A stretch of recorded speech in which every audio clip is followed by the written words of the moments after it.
knowledge representation, pues, mejorando la base de datos, ¿no? Añadiéndole aspectos semánticos.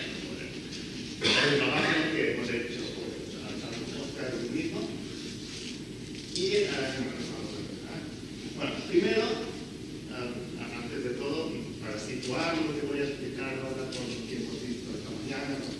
Bueno, esta mañana se ha hablado de la base de los usuarios que tenemos, también, y hemos visto pues la página web, con el formulario, ¿no? El usuario pues entra ahí los parámetros de búsqueda y es algo normal. Pero bueno, si nos ponemos técnicos, en realidad eso no es la base de datos. Es una aplicación web que se ejecuta por encima de la base de datos. Entonces, lo que yo voy a hablar hoy aquí, sí. Si no hablas a través del micro, no entra el micro, estamos grabando. Vale, perdón. Pues lo que yo voy a hablar hoy aquí es más las interioridades de la base, ¿no? O sea, no veremos formularios ni ventanitas. Al final mencionaré algo del tema de las interfaces gráficas y tal. Pero básicamente, de momento, el trabajo que hemos hecho es más puramente informático, ¿no? de lo que hay por debajo. Entonces, bueno, empezamos. Tenemos, punto de partida es la base principal, ¿no? Aquí la tenemos, aquí debajo. La base de datos, base correlacional. Entonces, las bases de datos tienen, olvidando, digamos, la parte visual, el formulario y tal, pues las bases de datos tienen su propio lenguaje, ¿no? Para hacer preguntas, ¿no? En este caso, pues sería el SQL.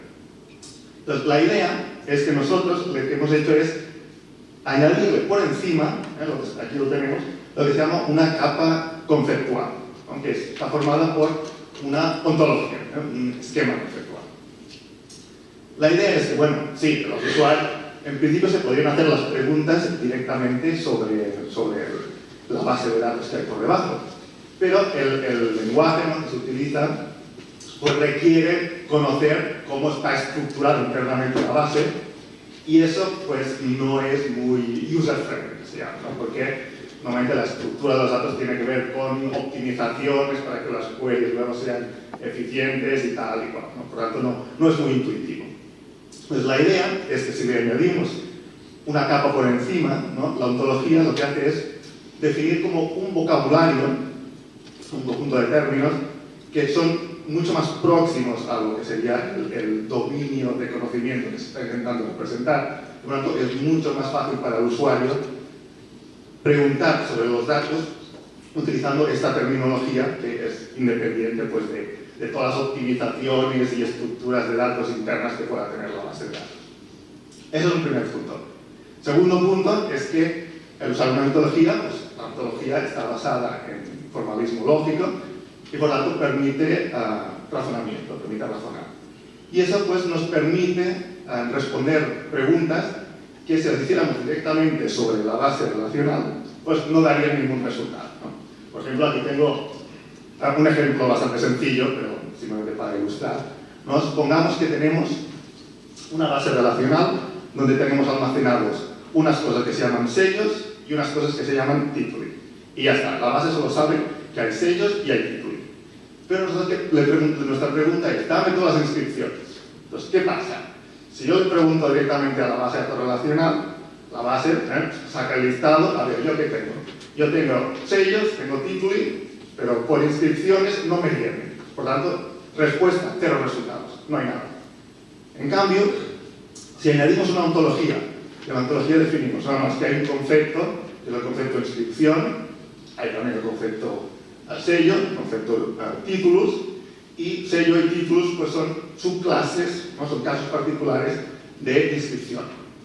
Entonces, si ahora hacemos otra vez la misma pregunta, pasando por la ontología, ¿no? Decimos, dame todas las inscripciones, la ontología dice, yo sé lo que es una inscripción. Una inscripción pues puede ser o título o sellos. Y por tanto le dice a la base, oye, que lo que te están preguntando es que les des los títulos y los sellos. Y la base dice, vale, eso sí me consta.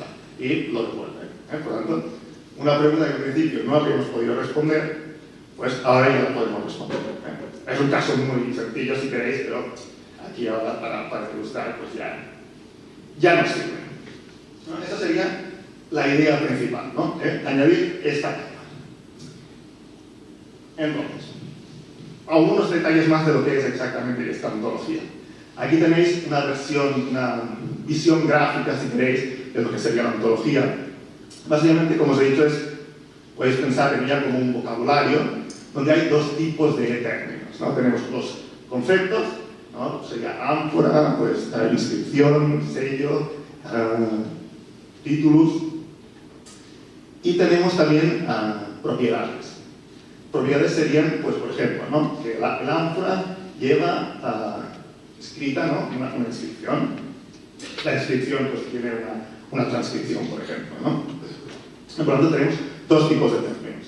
Que aquí gráficamente pues, tenemos unas cajitas. Las cajitas son los conceptos. ¿Ves?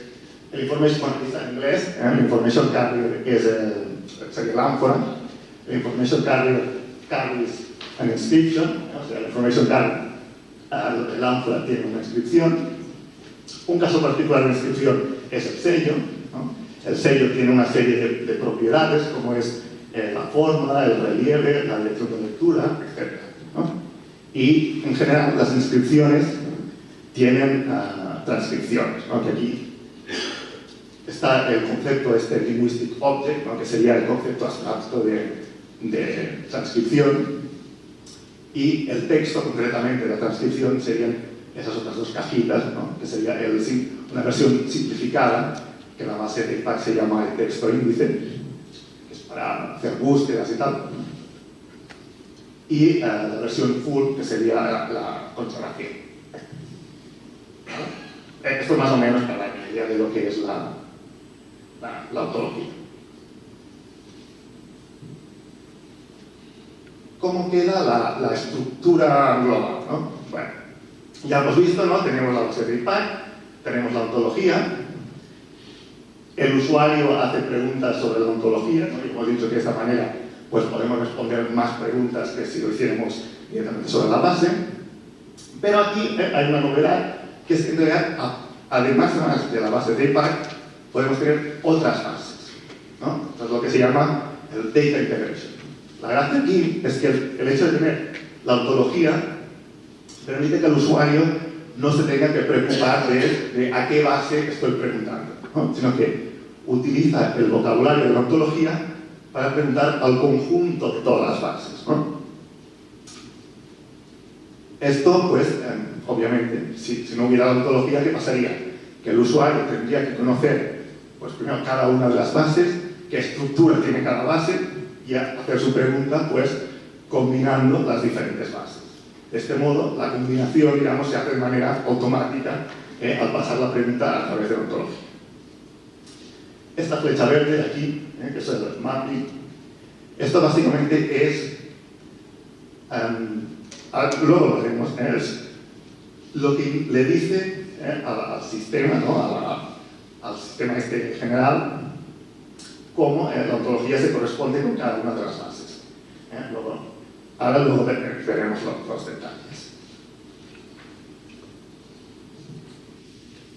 En relación a qué bases hemos integrado, pensamos integrar, bueno, aquí hay un conjunto de varias con las que, sobre todo mi colega Salva, ha estado en contacto. Por el momento, ¿no? Bueno, aquí tenemos el CEPAN, el LPNet, que es nuestra base principal. Por el momento tenemos ya integradas, o más o menos integradas, Pleiades, ¿no? Que es para los datos geográficos. Tenemos aquí la base de Heidelberg, ¿no? Que son para añadir más inscripciones, en este caso, pues, no tanto de ánforas, sino de monumentales y tal. Y, bueno, lo que estamos trabajando ahora es el ADS, ¿no? Que es para tipos anfóricos, ¿no? Que estaba en Southampton y ahora se han movido a York. Las otras todavía no nos hemos puesto en ello. Por lo tanto tenemos esta y esta, y la de arriba que estamos trabajando. Y la idea es esa, es añadirlas, ¿no? en este dibujo que os he mostrado antes, ¿no? Añadirlas aquí, de manera que podamos complementar la información, ¿no? de la base de aquí. Bueno, un poco más, la misma imagen de antes, pero más, con más detalle técnico, ¿no? seguimos teniendo la ontología arriba, abajo tenemos las diferentes bases de datos, en este caso las tres que os he dicho que tenemos hechas por el momento, ¿no? EPNet o CEPAN, la de Heidelberg, la de Players. ¿Cómo funciona esto? Bueno, la idea es, primero, ¿no? por encima de las distintas bases, hay una capa, ¿no? que es la Federation Engine, ¿no? que es hacer una federación de las bases de datos. Que eso lo único que hace es resolver el problema de los datos distribuidos. Es decir, que crea la ilusión de que todas las bases están en un mismo servidor. De esta forma, luego el resto del proceso de por arriba es mucho más sencillo, ¿no? O sea, si hiciéramos la pregunta directamente aquí sobre la federación, pues igualmente tendríamos que conocer la estructura de cada base, pero no tendríamos que preocuparnos de que un trozo de la pregunta la tengo que enviar a ese servidor, el otro a este otro, sino que es como si todos estuvieran en una única máquina. Por encima, ¿no? de esta federación tenemos los mappings, que ya os he dicho que es una especificación formal de cómo las distintas estructuras de cada base se corresponden con los conceptos y propiedades de la ontología. Y justo por encima de los mappings está el sistema que utilizamos, que se llama OnTop, que lo que hace es, dada una pregunta formulada en el vocabulario de la ontología, reescribir esa pregunta utilizando estos mappings, de forma que esa pregunta se pueda hacer directamente sobre la federación. Es decir, que resuelve el problema de las distintas estructuras de las bases, ¿no? Ahí este nivel resuelve la distribución, OnTop resuelve propiamente lo que sería el problema de la integración, ¿no? Porque integración significa que yo tengo un único vocabulario que esconde el hecho de que hay diferentes estructuras por debajo. Cuando los usuarios preguntarían a ontología, OnTop reescribiría utilizando los mappings, el Federation Engine descompondría esta pregunta en trozos que serían enviados a cada una de las bases. Luego las respuestas serían juntadas por el Federation Engine, que se las pasaría a OnTop, que se las pasaría al usuario. ¿De acuerdo? Entonces, un poco más de detalles sobre estos mappings, las formas son lo que permiten que todo este sistema funcione. Pues los mappings son básicamente un conjunto de reglas, como tenéis aquí, que dicen cómo la estructura de las bases de datos se corresponde con la ontología. Aquí tenéis dos reglas de ejemplo. Tenemos aquí en el lado izquierdo estaría la parte de la ontología, en el lado derecho está la parte de cada una de las bases de datos, ¿no? Esto de aquí simplemente sería, pues, ánforas, ¿no? El concepto ánfora en la ontología.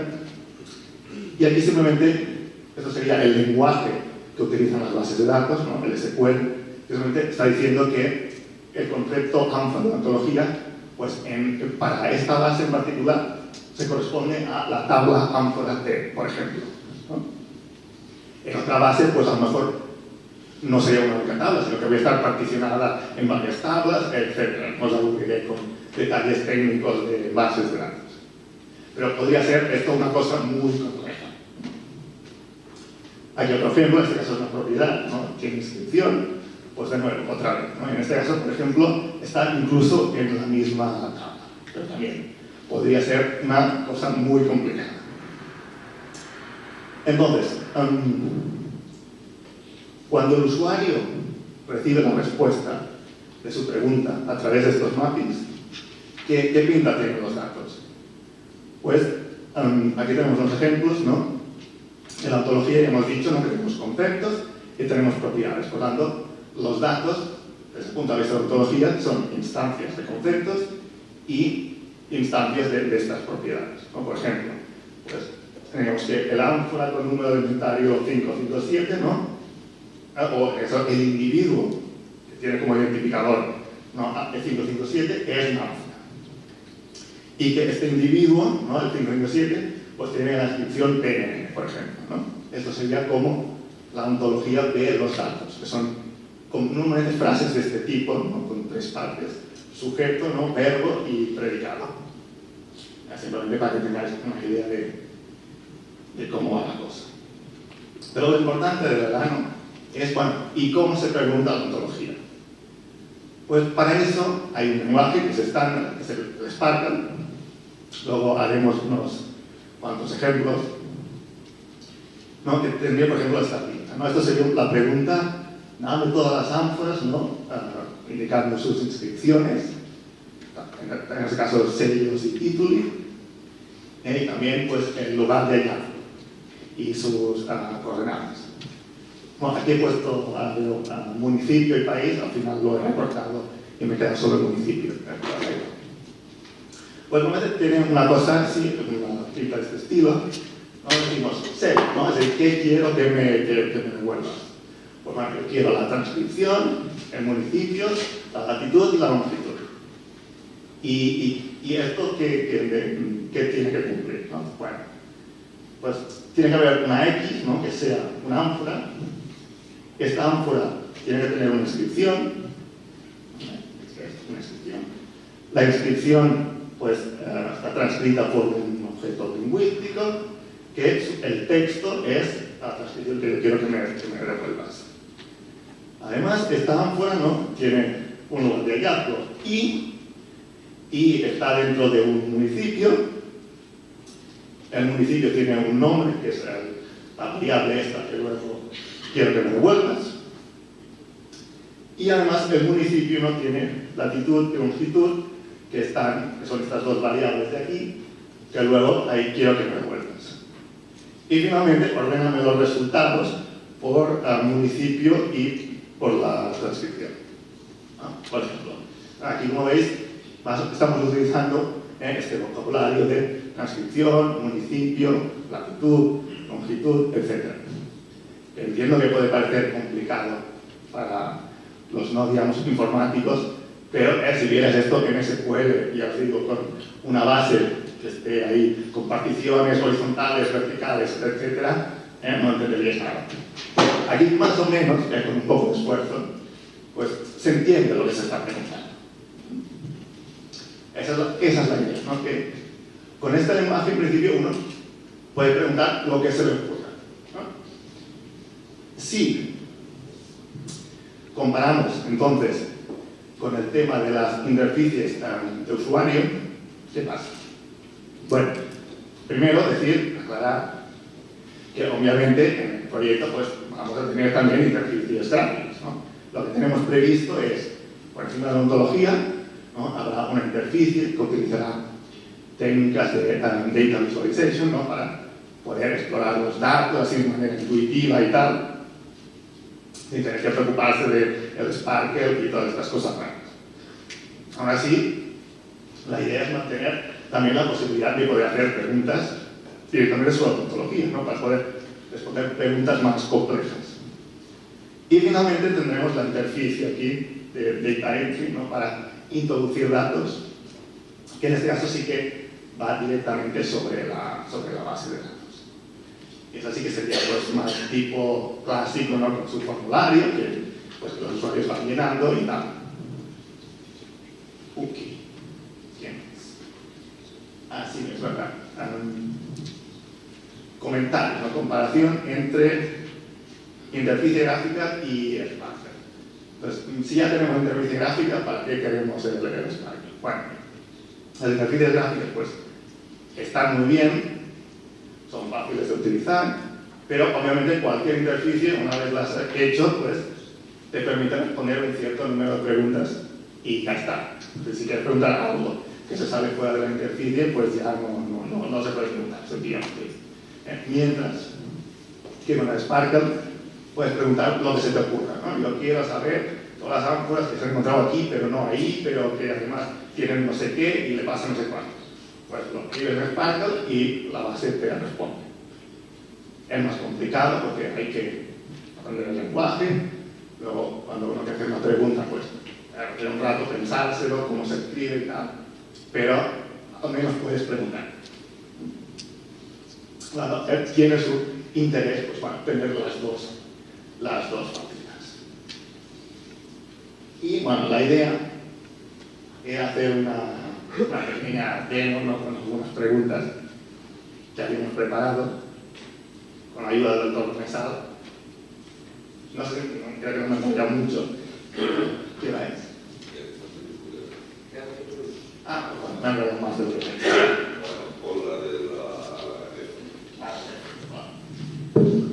Bueno, como ha dicho Guillermo, la gran ventaja de este nuevo sistema es, en primer lugar, poder unir bases de datos con informaciones complementarias, no solo la nuestra. Nuestros personajes que aparecen en los títulos pueden aparecer en inscripciones monumentales que encontramos en la base de Heidelberg o en otras bases. O la base geográfica nos permitirá hacer una cartografía y una representación de los lugares de hallazgo de cada lugar. Bueno, habíamos dicho algunas preguntas, alguna muestra, que por una parte sería pues cosas que ya sabemos, es decir, naturalmente la máquina es tonta, lo sabemos, somos nosotros los que hacemos las preguntas, pero la máquina nos da respuestas al momento. Había dicho que mirara, por ejemplo, un problema al cual me referí yo ya, creo que en el año 80, y que luego Antonio Aguilera desarrolló en su tesis, es un problema en la región de Astiquis, en época de los severos. Tenemos unos títulos con unas peculiaridades, que serían estos, que los tenemos testimoniados al menos hoy día entre el año 214 y 228, y que no todos los tenemos datados con seguridad, pero no todos los textos bien conservados del mismo modo. Pero en una primera pregunta, así, claro que lo podríamos haber hecho de una manera de papel, pero este que sería un caso fácil, al menos hoy podemos decir que la Agatéforos funciona o está atestiguado entre 214 y 228. Que en el 214 y en el 218 y en el 219 figuran dos personajes, Agatéforos et Memmianus, y que en el año 214, 221 y 224 aparece otra asociación de Agatéforos y Eutiques. Y preguntarán ustedes quiénes son estos personajes. Naturalmente es la madre del Cordero y depende de las teorías.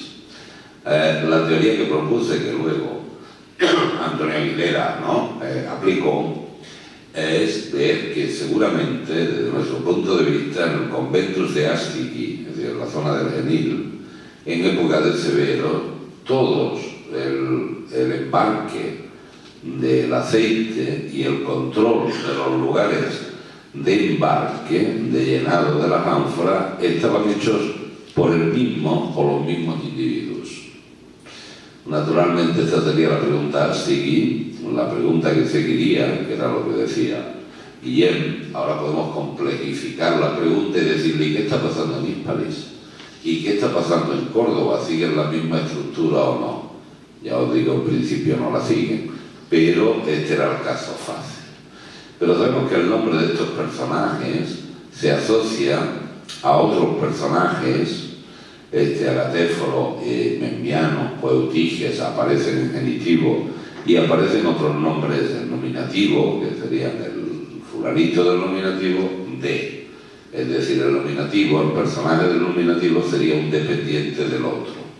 Y sabemos, además, en estos títulos que están precedidos los nominativos de una indicación P, que significa pensit, es decir, era la persona que controló efectivamente que la ánfora tenía la cantidad de aceite que se decía en otra inscripción. Bien, todo eso hoy día, digamos, a bote pronto y resuelto en un momento, gracias a esta base, pues podemos ver no solo estos tres personajes, y sabemos que Agatéforis perduró más que los otros según la documentación actual. Pero sabemos que hay una serie de nominativos y de personajes. Por ejemplo, un tal Secundus trabajó con Agatéforo y Eutigus. en años diversos, entre el 216 y el 224. Significa que Agatéforo tenía una serie de puntos que controlaba él y otra serie de puntos controlaban él y Memmiano, o él y Eutiges. Y cómo se mueven estos personajes, este tal Secundus decía que hoy por hoy actuó para Agatéforos y Eutiges. O por ejemplo un personaje mucho más frecuente que es Apimetio, que tenemos bien documentado, entre el 216 y el 224, trabajó solo para Memmiano, para Agatéforo y Memmiano. Es una suerte en función de la documentación que tenemos, puede ser, pero en principio ya empezamos a hacer una discriminación entre unos y otros. Bueno, o por ejemplo Restitutus, al que me he referido antes, es alguien que sin embargo trabaja para Agatéfores y para Memmiano y para Agatéfores y Eutiges. Bueno, esto es sencillamente una muestra de decir, mira, te ponemos ante los ojos una serie de preguntas, una serie de materiales ordenados y ahora como historiadores tendremos que discutir esto. Y naturalmente tendremos que volver a hacer preguntas y más preguntas y fijar y vincular si estos títulos están vinculados a sellos concretos, que de momento no, de modo que pudiéramos decir, pues mira, es que la Agatéfori aparece con sellos que se producen en tal lugar, mientras que la Agatéfori Memmiano son de tal lugar, con lo cual iríamos filtrando y traduciendo nuestra información a la postre a un microanálisis muy bien definido y a un conocimiento espacial de la bética y administrativo muy preciso. No sé si nos da tiempo a proponer lo otro, por ejemplo, otra manera, lo de Flaviana, ¿no? Que es una cosa simple también. Tenemos un personaje, ¿no? Ya en otro montón de títulos, pocos, quiero decir, dentro de los títulos que no están vinculados con la época de los severos, sino que tienen un periodo distinto, y donde si ponemos en relación, aquí hay 4 o 5 ejemplares donde hay un elemento común que es un nombre al femenino, Flaviana, Flavianae. Si se acepta la propuesta que hemos hecho, sería la persona encargada del lugar de control y alguien trabaja para ellas, en un caso Hermeros, en otro caso trabaja Salvius. Pero si consideramos cómo se unen estos títulos con los betas, con los nombres de los mercaderes, podréis ver que, por ejemplo, en el caso de Salvius, el beta, el comerciante que trabaja con ella, es un Cecilio Materno del año 149 de títulos.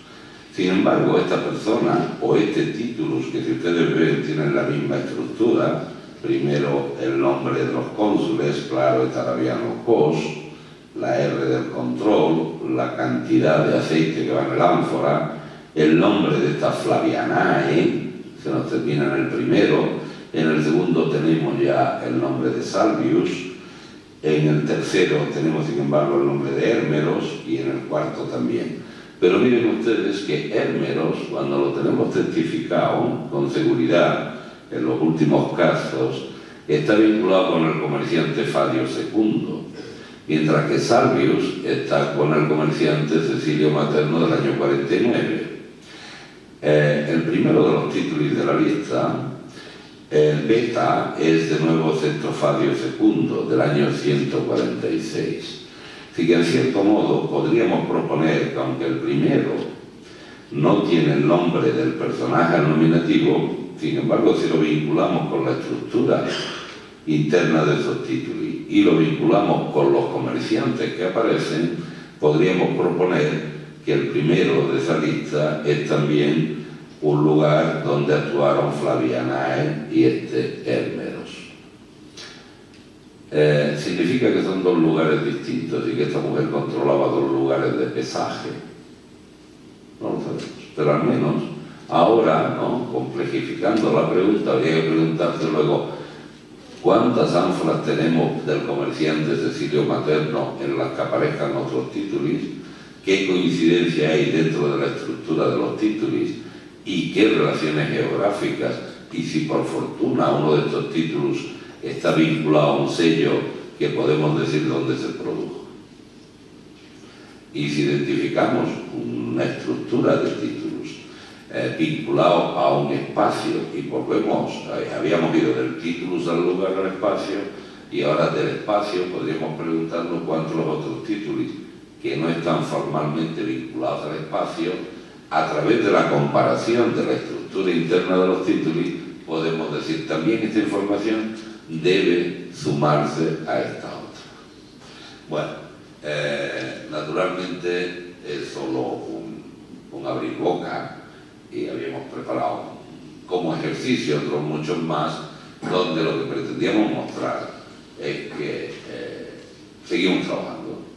Esta nueva propuesta y la integración de esta base con otras y los recursos que nos da el EPENET nos abre otras muchas puertas de las que nos gustaría que pronto ustedes pudieran disfrutar, y naturalmente nos gustaría que aquellos que estén interesados puedan participar en la formación y en la gestión de este trabajo. Muchas gracias.